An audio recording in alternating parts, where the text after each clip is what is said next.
On October 1st, 2020. And I will start with roll call. Councillor Goida, Present, sorry. Councillor Spoulis, Present. Councillor Bailey, Present. and Councillor Bulmer, Present. and myself. Mr. Schwendinger, did you want to do roll call for county and postal staff? Sure. For the county, we've got Curtis Marshall. And for township staff, we have Deputy Clerk Courtney Hoyt-Fox and myself. And we have Zachary Prince here. Thanks. Oh, sorry, that's right. Correct, sorry. No problem. Okay. Purpose of this public meeting is to inform and provide the public with the opportunity to ask questions or to express views with respect to the township initiated housekeeping bylaw amendment. Councilors are here to observe and listen to your comments. However, they will not make any decisions this evening. Township requests that you please notify by email the clerk department at admin@plislinch.ca or by phone at 519-763-1226 extension 4 if you wish to be on record and would like to be notified of future hearings and decisions regarding these applications. Please note, the meeting is video and audio recorded and all electronic meetings are uploaded to the municipality's YouTube page. By registering to participate in the meeting by electronic means, you are consenting to have your likeness and comments recorded and posted on YouTube. As the chair, I am informing you that when council makes a decision, should you disagree with that decision, the Planning Act provides you with an opportunity to appeal this application to the Land Planning Advisory Tribunal for a hearing. Please note that if a person or public body does not make an oral submission at a public meeting or written submission to the Township of Plislinch before the decision is made, the person or public body is not entitled to appeal the decision of the Township of Plislinch to the Land Planning Advisory Tribunal. In addition, if a person or public body does not make an oral submission at a public meeting or make written comments to the Township of Plislinch before the decision is made, the person or public body may not be added as a party to the hearing of an appeal before the Land Planning Advisory Tribunal unless, in the opinion of the board, there are reasonable grounds to do so. You may wish to talk to Township staff regarding further information on the appeal process. The Planning Act requires that at least one public meeting be held for any amendment proposal. The format of this public meeting is as follows. The county planning staff will present the purpose and details of the township-initiated housekeeping bylaw amendment and any further relevant information. Following this, the public can obtain clarification, ask for questions, and express their views on the proposal. Council will then have an opportunity to ask any clarification questions. County planning staff will attempt to answer questions or respond to concerns this evening. If this is not possible, staff will follow up and obtain this information. Responses will be provided when this matter is brought forward and evaluated by council at a later date. And then I'm going to ask the county to staff to please explain the proposal and ask Ms. Hoyt-Fox to display the housekeeping amendment chart and report on the screen, please. Sure. So through the mayor, I'll do the presentation here. Thanks for putting the chart up there, Courtney, and thanks for having us today to talk about this amendment. The current zoning bylaw came into effect in January 2020. The bylaw was initially approved by council back in April 2018, number 23/18, that's the zoning bylaw. That decision initially back in 2018 was appealed, and the previous bylaw remained in effect until this past January when the Land Planning Tribunal made their decision on that former appeal. These proposed amendments have been found through day-to-day use of the bylaw back from 2018, but more noticeably since January, since it's been in effect. The main purpose of these amendments are to clarify and to update and to edit the bylaw to create a more workable, clear, usable document. The chart that Courtney has before you details some of the changes that we have proposed. I can just run through briefly some of the more significant changes just as it relates kind of to different themes, but a lot of the changes are, we would consider administrative changes. This would include like renumbering, the adding of different provisions into the table of contents, updating the zoning bylaws to show the zoning bylaws that were approved by council under the old bylaw, that while this current bylaw was appealed. So there's a few zoning bylaws that amended the former bylaw, but didn't amend the bylaw that was approved. So that's something that we're looking to fix in this amendment as well too. There's also a few site-specific amendments that we feel should apply to certain properties that were missed or removed. And like I said, recognizing the approved minor variances as well too. It's just another clause that should be in the zoning bylaw to make it clear for everybody. Some of the definitions that we're proposing of changing, these would include either updating or removing, adding specific wording to different definitions. And some of these definitions would be lot coverage, front yard, home industry. Also, we're proposing to change, it's not on this chart, it's something that just came up today, but multiple dwellings. We'd also like to make a small change there. We're adding in the definition of carport, and we're reverting to the former definition of height that was in the old bylaw. And the new bylaw had changed that definition, even though the former definition was more standard practice in the township. So we would like to go back to that former definition and actually include, there was a diagram in the old bylaw as well too, to add that back in. Some of the provisions under the general provisions that we're proposing to clarify, these would include the accessory apartments in the agricultural zone. So we're looking just to clarify the wording there. Also the commercial vehicle parking in the ag zone.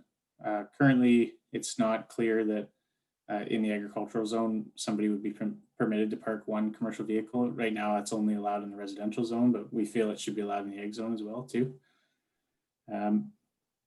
Some of the specific zoning changes that relate to the designations, these would include the lot size, the minimum lot size having a as of right hydrogeological study. So we would like to remove that as the as a clause as it relates in each zone. We feel that the way that the township previously operated, in which a minor variance would apply, would be a more appropriate route, rather than just having a approved hydrogeological study. You'd need to have the minor variance, and as part of that variance, a hydrogeological study may be required anyways, but just adds another planning tool and another layer of kind of approval for that reduced lot size. Another change is we're proposing to remove recycling facility from the industrial zone category. In the new bylaw, there's actually a disposal zone category. And we feel that the recycling facility should be permitted in that disposal zone, although if it was determined that one could go in the industrial zone, we think that that should be through a public process, either through a zoning amendment. And then the last item I'll just note, we're clarifying in the environmental protection overlay, kind of the intended function of that policy. So right now, the way the overlay works is it's requiring an environmental study even for a building permit application. And we just want to clarify that that would apply to planning applications, but not necessarily building applications. So things like your consent applications or zoning amendments would still require that. But if somebody had a lot and they're already approved to build a house, we wouldn't require a further environmental study. And then the last item, number 29 and 30 there, are just mapping changes. And I think there'll be a few more mapping changes that come up kind of after this public meeting that we could potentially make as well too. So that's a brief summary of the larger, kind of a high level summary. But I think the chart does a pretty good job of explaining what exactly we would like to change and kind of the recommendation we've proposed for each one. This isn't a comprehensive list of every change that we could make. This is more of a list of smaller changes that we would consider important to making the bylaw function the way we feel that it was intended to function. So we're not trying to make any broad changes here. We're just trying to make it more user-friendly, more clear on a lot of these items. So I'm happy to answer any questions that council may have or members of the public as well too. Perfect. Thank you, Zachary. Are there any persons who have questions, require further clarification or information, or wish to present their views on the proposal? Courtney, would you please advise whether any attendees watching the meeting would like to provide comments or ask questions regarding the application currently under discussion? Mr. Mayor, we have a list of 9 attendees in the meeting. So I'll ask attendees if they could just raise their hand, and then we'll try to work our way through them. Perfect. So I have one attendee that I can ask. I'm going to unmute you, and if you could just please state your name and address for the record.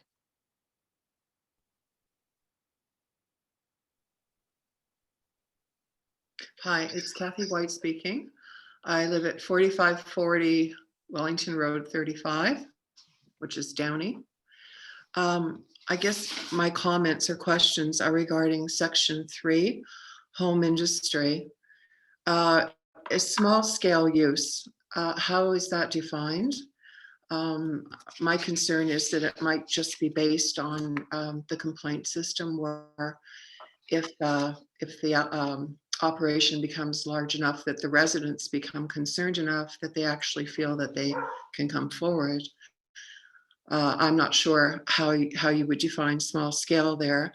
And by adding the words by the resident or residents of the dwelling unit, I'm unsure whether that is to limit the number of people that can work there, because depending on the size of the house, the size of the family, the blended family, there could be many related people living on that property. There could also, I'm understanding, I believe, be up to 3 tenants on a property and an additional 2 offsite employees. That's a significant number of people coming and going from a property here in Puslinch for an operation. So what is the intent? I can see tying it to the residents in that where it wasn't previously, but it seems there's no cap or limit on the size or number of employees. Thank you, Kathy. Zachary or Curtis?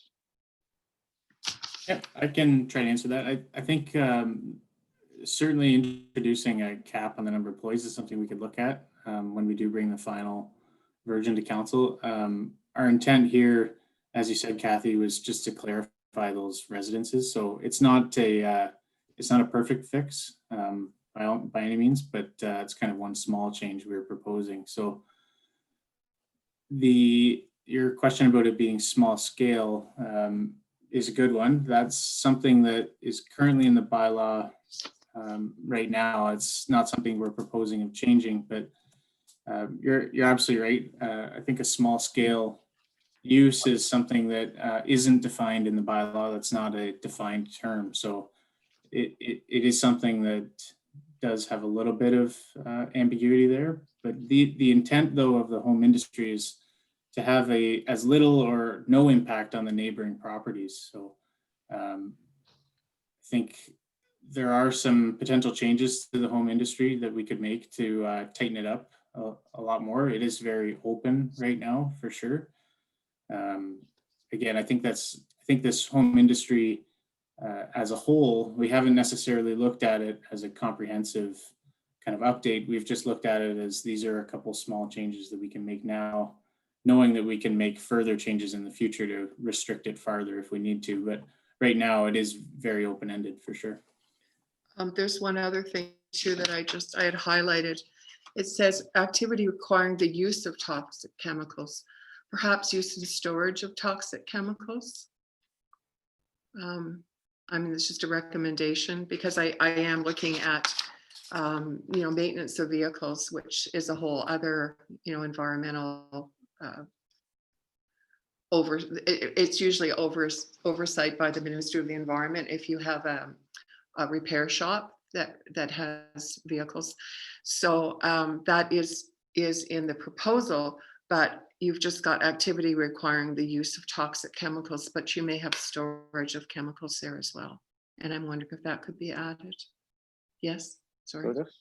Yes, Through you, Mayor Seeley, just to add, so just referring to the bylaw, so section 412, home industries, so it does have a cap on the floor space, so home industry shall not exceed 100 square meters, so that's in the bylaw now.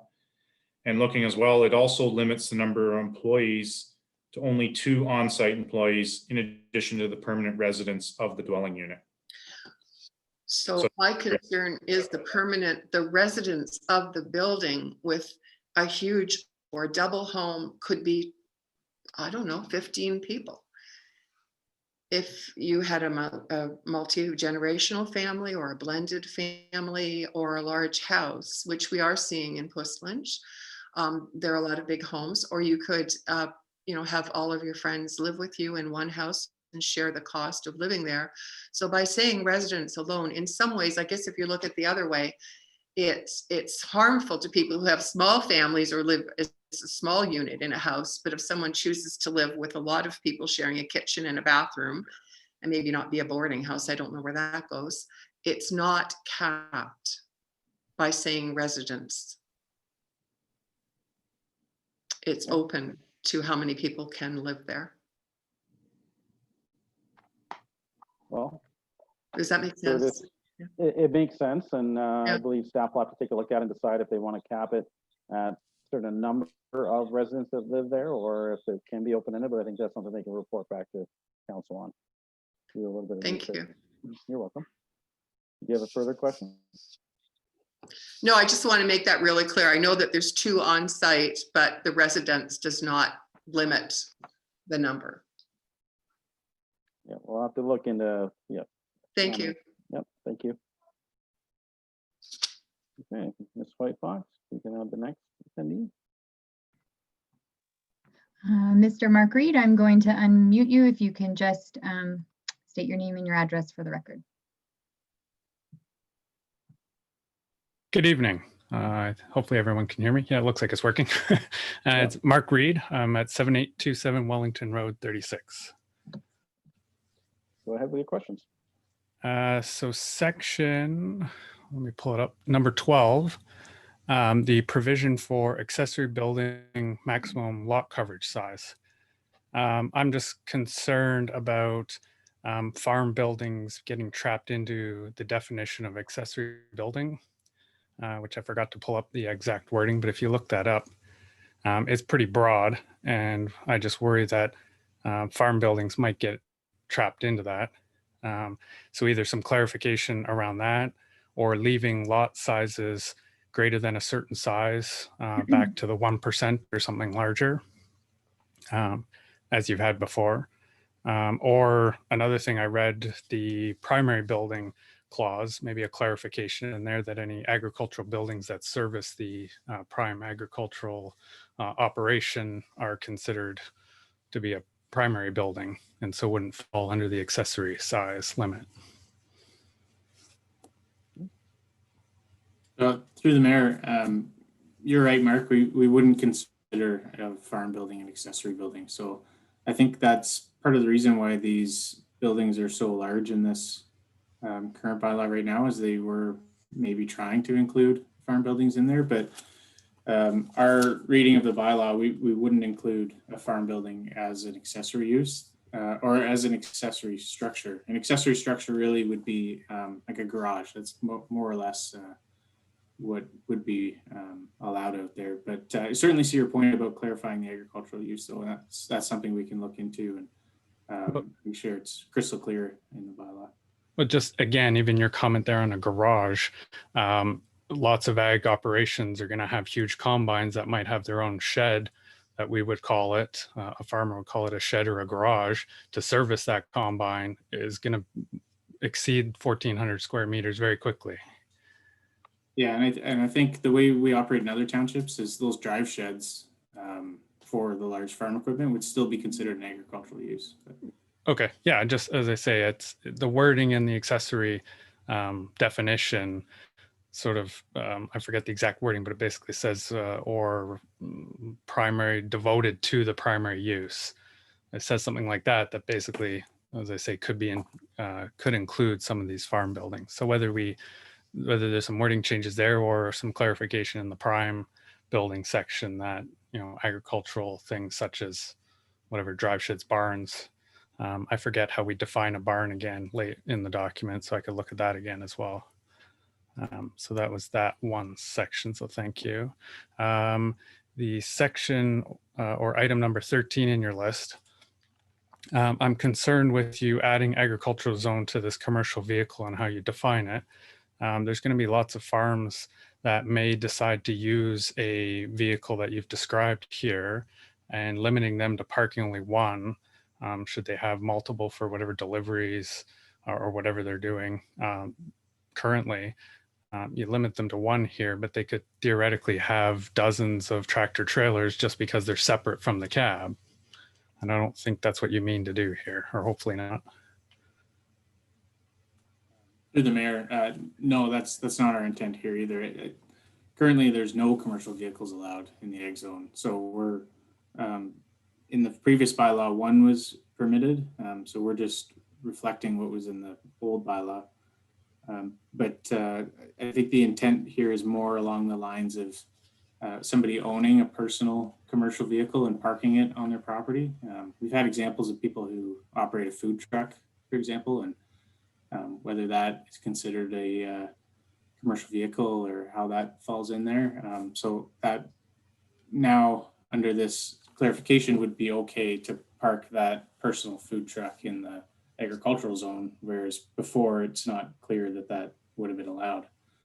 So I don't believe. Hang on, Mr. yeah. Reed, just 1 second. I believe Mr. Reed's concern would be along the lines of, say, a tractor trailer that hauls grain. And if there are multiple tractor trailers hauling grain to support the agricultural industry, that then they would be not in compliance with the bylaw. So I believe that's the avenue is going down, is that there are commercial vehicles that are used for agricultural purposes and may be parked beside each other on a farm. Is that your question line, Mr. Reed? Yeah, not only the tractor trailers, which I don't believe the current bylaw limits or even states anything about commercial vehicles on agricultural properties aside from storage of trailers.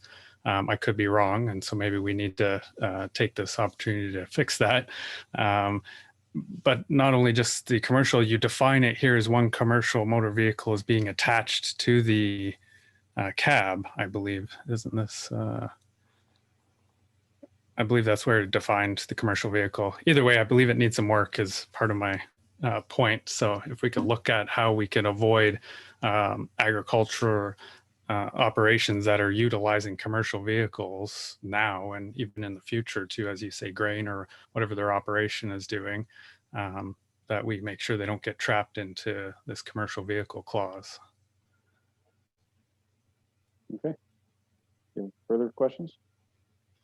That covers my major concerns at this point. I look forward to seeing the next draft. Okay, thank you, Mr. Reed.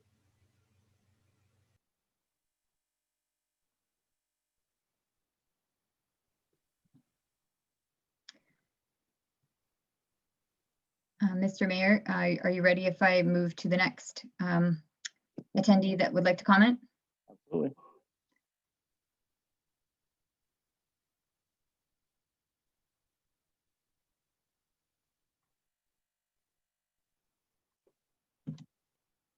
Hello, Mayor Seeley. Hello, Hugh. How are you today? Good. How are you? Doing excellent, thank you. Good. Thank you, Mayor Seeley, members of council, staff, and those watching. My name is Hugh Handy, and I'm a planner with GSP Group. And we've submitted some comments today that I would like to, because they're today, I'd just like to briefly present, and then there may be some questions, obviously, of me following out of that. GSP Group represents a numbered company, an Ontario Limited company, that owns the property at the corner of Maltby Road and Concession 4. As part of the presentation this evening, we've reviewed, this is Persian Investments, who we represented in 2015 on this property. It was rezoned to a site-specific industrial zone permitting a number of uses on that property. And in, I guess, the spring of 2020, there was started to be a change in ownership between the numbered company and Persian Investments. And as part of that transaction, the owners were looking into the zoning in the property, and that's how we initiated some discussions with township staff. In review of the items, item 20 and 27 in that chart, we believe that the item 20 has now changed the title to the in table 14.1 to only indicate permitted uses rather than additional permitted uses. And I think that's addresses maybe some of the ambiguity in the bylaw as to what uses were permitted on the property. In item 27, this is in relation to the site-specific zone that relates to the property. And one of the main concerns at the time was that outside storage would be permitted on the property, but behind the rear wall, recognizing its location on the Hanlon Expressway. And also a reference to a section that I think was for services rather than for the setbacks to the natural heritage, because a part of our rezoning was ensuring that the natural heritage was protected. So I believe that's been now addressed. The one question in relation to the industrial overlay and is whether there is a need for a further connection to the site-specific zone, or maybe we're just overreading it or not making the connection, and therefore wanted to raise whether section 13.5, and this is the industrial overlay section of the bylaw, talks about all permitted uses in the IND zone shall be permitted, provided they're within a wholly enclosed building and with no outside storage areas. I guess we look to your planning staff and advisors to know whether that is a concern when we would come in, or whether they feel that that is now addressed. The other part is it makes reference obviously to 2 locations in Puss Lynch related to employment, and that would be both Brock and 401 and on both sides of the Hanlon. And based on my review, I didn't see a map that would then indicate where the industrial overlay that relates to in the plan. So those are my comments. I'm happy to answer any questions or clarify anything. And I didn't note in my letter, but we would appreciate being kept informed of a decision in the matter and when this might be coming back. So thank you for your time. Thank you, Hugh. Curtis or Zach? Any comments for Hugh at this point? Sure, maybe Curtis can jump in here. Okay. Sure, through the mayor, and no, we've received Mr. Handy's letter today, and we will certainly give it some consideration, and also be looking at the. I think the intention today, as Zach mentioned in his presentation, the intention today was to try and make some straightforward corrections. In terms of the industrial overlay, it's something that may need a little more review, and it may be something we'd come back at a later date with some possible amendment. So I'm starting to ramble here, but yeah, we'll certainly consider his letter. Thank you. Perfect. Okay. Thank you very much, Arcelia. And I think I mentioned concession 4, it was concession 7, multi and concession 7. And concession, yeah, and concession. Anyways, it's that same intersection. Yep, correct. Thank you. Awesome. Okay, you're very welcome. Thank you. Ms. White Fox, is there any other attendees wishing to? I will just ask, I see we have one phone-in listener, so I'm just going to unmute the phone-in listener just to ask if you'd like to speak, because you can't raise your hand.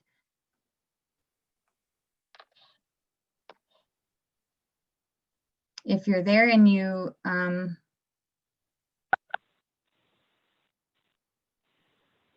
you have Hello, any? good evening.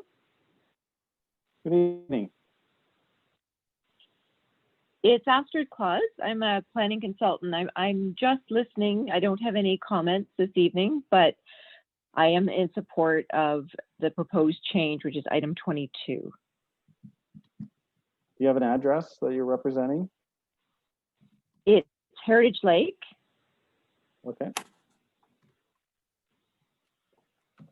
So Mr. Marsh is your client. That's correct. Okay. Did you catch that, Ms. White Fox? Yes, I've got that. Okay. Thank you. And perhaps just one more ask, if there's anybody that would like to make a comment, if you can just use the raise your hand feature.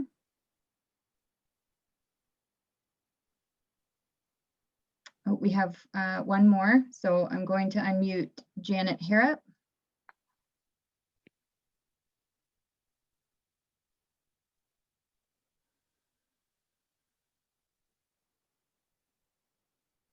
Hello, Janet. You might have to unmute your computer.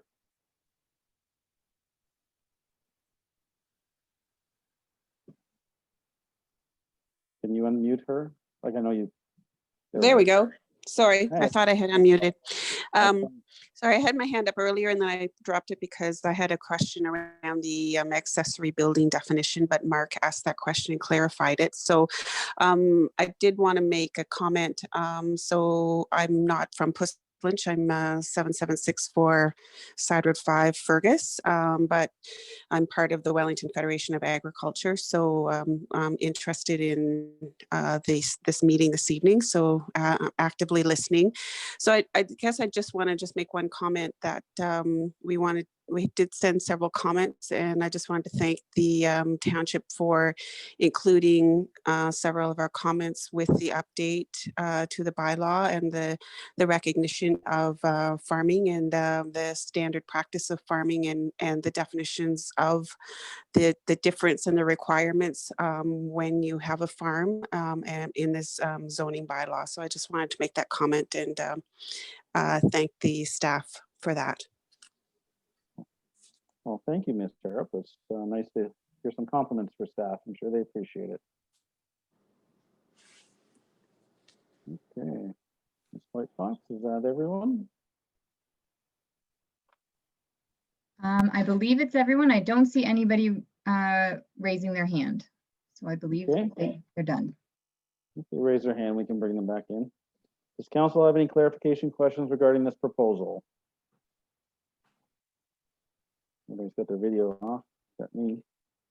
Hearing none, is there any further information which the county planning staff wish to provide? Oh, Yeah, goodness. through the mayor, I'll just clarify a couple of things. We did receive two other comments. They're included in the report, but one is from Karen Bennett, just discussing a particular property that she was representing, and one was from Mr. Jeff Buseman, talking about the lot frontage definition. So just something that we didn't talk about in the report. Okay, thank you. Anything from council? Mr. Spendinger? Nothing for me, no. You must have moved, it highlighted you. Okay. I declare this public meeting closed. Council will take no action on the proposals tonight. Staff will be reporting at a later date with a recommendation for council's consideration. If you wish to receive further notification of this proposal, please email or call the clerk department, admin@puslinch.ca, or by phone at 519-763-1226, extension 4, or contact township staff during regular business hours.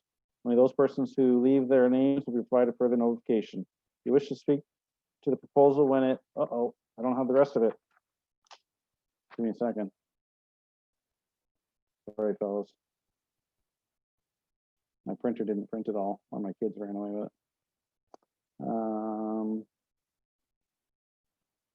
Give me 2 seconds. If you wish to receive further notification of this proposal, please, I read that part. Only those persons who leave their names will be provided further notification. If you wish to speak of the proposal when it's brought before council in the future, you must register as a delegation with the township clerk prior to the meeting. Sorry about that. So that's the formality part. And everybody have a great evening.